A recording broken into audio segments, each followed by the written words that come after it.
हाँ जी, तो नेक्स्ट है हमारा विद और बाय। ठीक है, दोनों में क्या डिफरेंस होता है विद और बाय में? विद का मतलब होता है साथ या फिर से भी कह देते हैं, बाय का मतलब से भी होता है और द्वारा भी होता है। ठीक है, अगर साथ या द्वारा अलग अलग करते हैं तो ये मीनिंग तो अलग अलग ही होता है दोनों का, लेकिन से दोनों का मीनिंग सेम होता है। तो कौन से की इंग्लिश विद लगाए, कौन से की इंग्लिश हम बाय लगाए, इसमें डिफरेंस देखो। जैसे है जो विद होता है से के लिए इंस्ट्रूमेंट के लिए यूज होता है। इंस्ट्रूमेंट मतलब किसी चीज के साथ जो हम काम करते हैं, किसी चीज से, जैसे अगर हम लिखते हैं तो किससे लिखते हैं? पेन से, तो हम कहेंगे विद पेन। ठीक है, किससे लिखते हैं? पेंसिल से, तो क्या कहेंगे? With pencil. तो जो पेंसिल और पेन है वो इंस्ट्रूमेंट है हमारा, लिखने की चीज है। ठीक है, क्लियर होगी बात? और जो बाय होता है वो एजेंट के लिए। एजेंट का मतलब होता है काम किसके द्वारा किया जाता है, कौन कर रहा है काम, लिख कौन रहा है? मैं, तो बाय मी कहेंगे। बाय मी जैसे कहेंगे कि मैं पेन से लेटर लिख रहा हूँ, इसकी इंग्लिश अगर हम बनाएंगे तो वैसे तो जो विद होता है, बाय होता है मेरे द्वारा होता है, पैसिव वॉइस में ज्यादा यूज होता है। जैसे हम एग्जांपल से करते हैं, the snake was killed by him with a stick. इसका मतलब है जो सांप था वो मारा गया बाय हिम, उसके द्वारा। उसके द्वारा यानी मारने वाला कौन था? हिम, उसके द्वारा, कोई पर्सन था, तो बाय लगाया इसके आगे। और विद अ स्टिक एक छड़ी के साथ, तो छड़ी क्या हो गया? इंस्ट्रूमेंट हो गया। ठीक है, ये एजेंट हो गया। क्लियर होगी बात? नेक्स्ट में जैसे the letter was written by Deepak with a pencil, यानी जो लेटर था वो दीपक के द्वारा पेंसिल से लिखा गया। पेंसिल इंस्ट्रूमेंट हो गया लिखने वाला, और दीपक क्या होगा? एजेंट हो गया लिखने वाला। ठीक है जी, तो इसके लिए हम यूज करते हैं। बाकी दोनों का मीनिंग है कि साथ और द्वारा को अलग अलग होते हैं। नेक्स्ट है हमारा सिंस, फॉर और फ्रॉम। ये सिंस हमने एडवर्ब्स में भी किया था, तब मैंने इसका मतलब बताया था कि इसका मतलब से भी होता है और जब से भी होता है। तो यहाँ हम प्रेपोजिशन के तौर पे इसको यूज कर रहे हैं, तो इसका मतलब लगेगा से। ठीक है, तो सिंस और फॉर दोनों का मतलब से होता है, से। ठीक है, इसका मतलब भी से होता है, तीनों का मतलब से ही होता है। सिंस का मतलब भी से, फॉर का मतलब भी से होता है, और फ्रॉम का मतलब भी से। फॉर क्योंकि भी होता है, लेकिन जब इसका मीनिंग क्योंकि लगता है तब ये कंजक्शन होता है। ठीक है, तो यहाँ हम प्रेपोजिशन की बात कर रहे हैं। कुछ वर्ड्स सेम होते हैं, जैसे हमने किया था एडजेक्टिव और एडवर्ब्स कुछ सेम होती हैं। कब वो एडजेक्टिव बन के आता है, कब वो एडवर्ब बन के आता है, वो डिफरेंस हमने किया था। तो अब हम इसमें क्या करेंगे, ये जो फॉर होता है ये हमारा कंजक्शन भी होता है, तो कब ये कंजक्शन बन के आता है और कब ये प्रेपोजिशन, तो डिफरेंस हम बाद में करेंगे जब हम कंजक्शन कर लेंगे। प्रेपोजिशन तो डिफरेंस हम बाद में करेंगे जब हम कंजक्शन कर लेंगे। ठीक है जी, तो तब तक हम प्रेपोजिशन करते हैं। फॉर का मतलब से होता है। ये दोनों जो होते हैं से की इंग्लिश ये लगते हैं परफेक्ट कंटिन्यूअस टेंस में। परफेक्ट कंटिन्यूअस टेंस में जैसे हम कहते हैं वह सुबह से पढ़ रहा है, सुबह से पढ़ रहा, उससे की इंग्लिश सिंस या फॉर में से ही। ठीक है, वह 2 घंटे से खेल रहा है, तो जो ये टाइम हो गया हमारा, ये टेंस हो गया परफेक्ट कंटिन्यूअस। जब हम टेंसेस करेंगे तो और क्लियर हो जाएगा। तब उस से की इंग्लिश हमने सिंस या फॉर में से लगानी है। तब सिंस लगाए या फोर लगाए, कैसे डिफरेंस पता चलेगा कि से की इंग्लिश हमने सिंस लगानी है या फोर लगानी है? तो उसमें क्या डिफरेंस होता है? सिंस हमारा पॉइंट ऑफ टाइम के लिए लगता है। पॉइंट ऑफ टाइम का मतलब होता है जब से वो काम शुरू हुआ। मान लो अगर मैं कह रही हूँ जैसे, और फोर देखो पीरियड ऑफ टाइम के लिए लगता है, और फ्रॉम से अलग होना होता है, ये तो अलग होना होता है। ठीक है, अब जैसे मैं एग्जांपल देती हूँ, मैं कहती हूँ it has been raining since morning, यानी मैंने लिखा कि सुबह से बारिश हो रही है, तो इस से की इंग्लिश यहाँ तो सिंस लगाई है। नेक्स्ट सेंटेंस में देखो it has been raining for 2 hours, यानी 2 घंटे से बारिश हो रही है, तो हमें दोनों में से आया,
पीरियड ऑफ टाइम हुआ। 4 साल से तो मतलब हमें 4 साल लिखा है तो काम पहले से शुरू हो रखा है, यहाँ से शुरू हो रखा है, यहाँ हमने पहुंचा, ठीक है। और कह रहे हैं कि 1990 से तो पहले से भी हो रखा, 1990 से इसी पॉइंट से शुरू हुआ है, तो सिलसिले क्लियर होगी बात। यानी जो रह 1990 से रह रहा तो पहले से नहीं, इसी पॉइंट से रह रहा है, ये पॉइंट हो गया।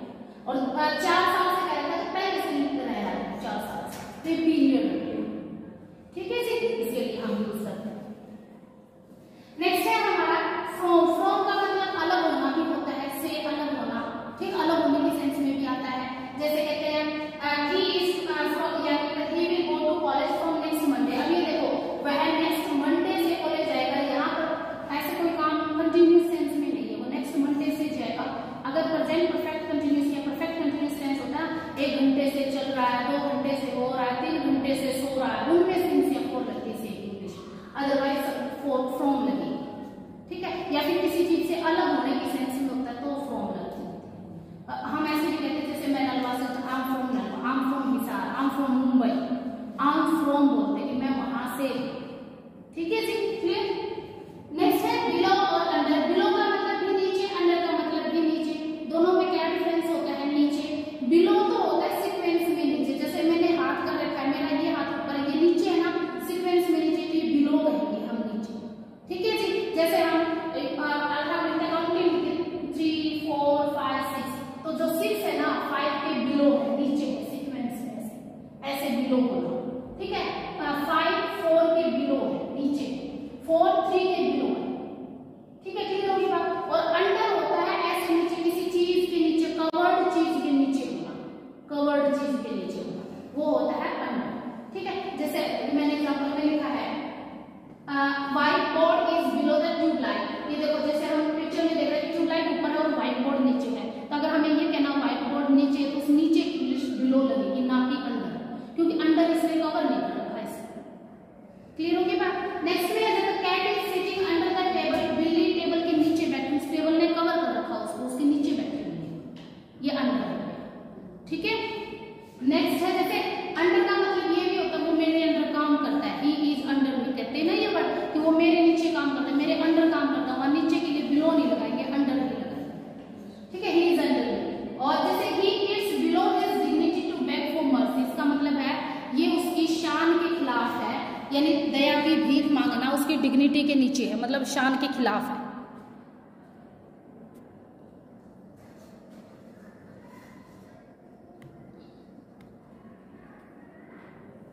ठीक है जी, तो ये हो गया हमारा, ये डिग्निटी शान के खिलाफ, मतलब रैंक के हिसाब से नीचे, रैंक नीचे हो जाएगा उसका, अगर वो भीख मांगता है, भीख मांगता है, कवर्ड नहीं, ठीक है।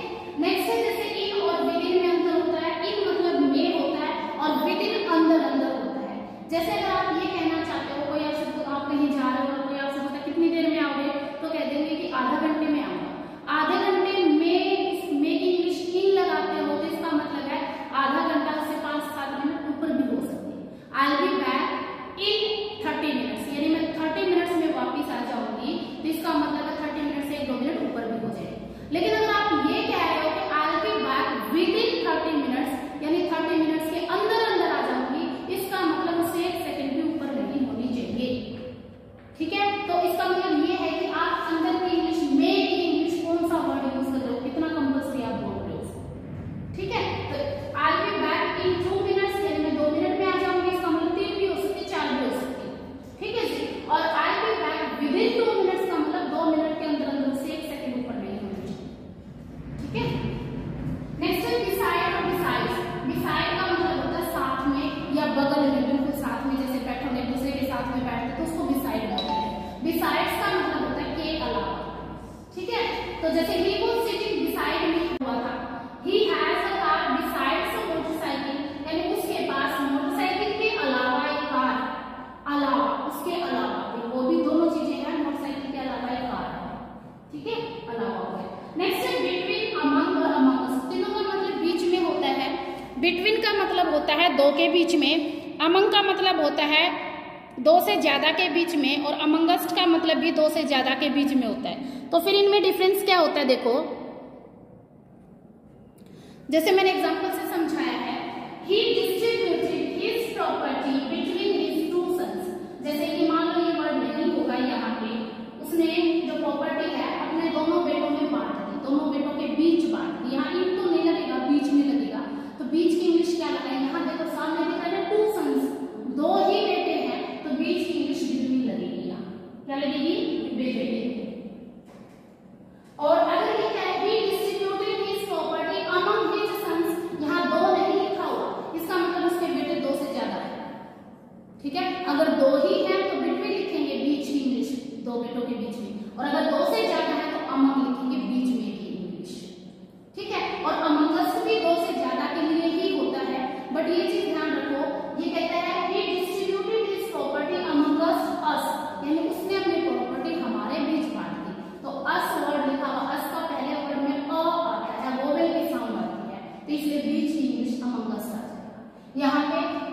होता है, देखो ऑफ का मतलब जैसे मैंने पहले भी बताया था आप लोगों को, एपोस्ट्रोफ एस करवाया था तब का के ई होता है, और ओडब्ल्यूएफ का मतलब होता है दूर हटना या बंद करना कोई चीज, ठीक है। जैसे एग्जांपल में he is member of my family, यानी वो मेरी फैमिली का मेंबर है। ही जंप ऑफ द टावर, यानी वो टावर से कूद गया, मतलब ऐसे नहीं छलांग नहीं लगाई। अगर ऐसा होता ना कि टावर से नीचे कूद गया फिर तो फ्रॉम आता, वो ऑफ का मतलब दूर हट गया, दूर कूद गया, नीचे नहीं कूदा, वो उससे दूर कूद गया टावर से, इसका मतलब दूर होता है, ठीक है। अगर आपको ऐसा कहना ऊपर से नीचे कूद गया फिर तो फ्रॉम आएगा, ठीक है। और अगर दूर के सेंस में कहना तो ओडब्ल्यूएफ ऑफ आएगा। नेक्स्ट है हमारा स्विच ऑफ द फैन, जैसे फैन बंद कर दो, बंद करने के लिए ऑफ लगती है, ओके। नेक्स्ट है अबव, ओवर। अबव का मतलब भी ऊपर, ओवर का मतलब भी ऊपर। ये जो अबव होता है ना, ये बिलो का अपोजिट होता है।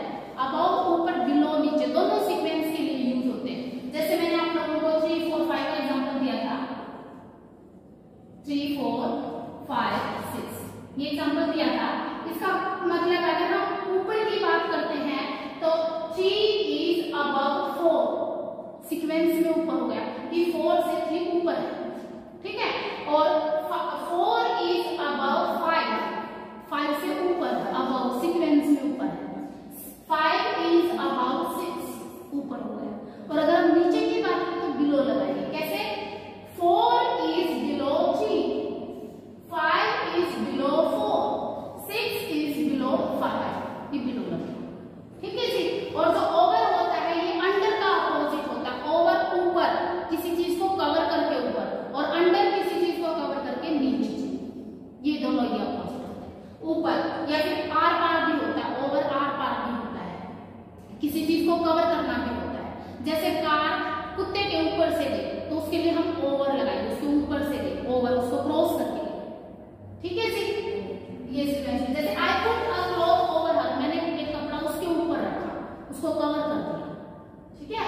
फ्लैग्स वर वेव्ड ओवर या अबव आवर हेड्स, जो फ्लैग्स थे, झंडे थे, वो हमारे सिर के ऊपर से लहराए, दोनों आ सकते हैं। देखो फ्लैग हमें सिर के ऊपर से, सीक्वेंस में भी ऊपर हो गए क्योंकि हम नीचे हैं, फ्लैग्स ऊपर है, सीक्वेंस में भी। ओवर का मतलब होता है बिना छुए ऊपर भी होता है, बिना छुए ऊपर, ठीक है। तो वो हमें बिना छुए ऊपर भी है तो ओवर भी आ सकता है। नेक्स्ट है जैसे we had a chat over a cup of tea, यानी हमने चाय पीते हुए बात की हुई, जैसे हम चाय पी रहे थे, चाय पर